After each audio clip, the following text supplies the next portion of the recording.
प्रदेश अध्यक्ष रवींद्र चव्हाण यांनी दिवंगत माजी मुख्यमंत्री आणि काँग्रेसचे नेते विलासराव देशमुख यांच्याबद्दल केलेल्या वक्तव्याचे पडसाद लातूरात उमटताना दिसले। लातूरमधील सभेतून मुख्यमंत्री देवेंद्र फडणवीसांनी या वादावर पडदा टाकण्याचा प्रयत्न केला।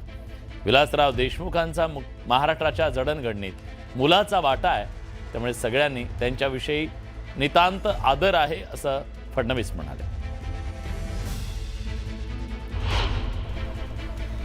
आपल्या सर्वांचा उत्साह बघितल्यानंतर लक्षात येत आहे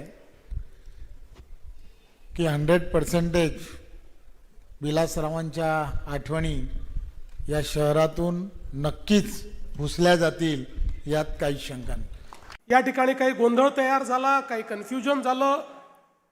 आमचे अध्यक्ष या ठिकाणी आले होते, ते बोलत असताना त्यांना त्या ठिकाणी हे सांगायचं होतं की राजकीय दृष्ट्या आपल्याला नवीन रेकॉर्ड तयार करायचा आहे, पण कदाचित त्यांचे शब्द हे चुकीच्या पद्धतीने गेले असतील, त्याबद्दल त्यांनी दिलगिरी व्यक्त केली आहे। पण मी जाहीरपणे सांगतो, काँग्रेस पक्षाची आमची लढाई असली तरी विलासराव देशमुखांबद्दल आम्हाला नितांत आदर आहे।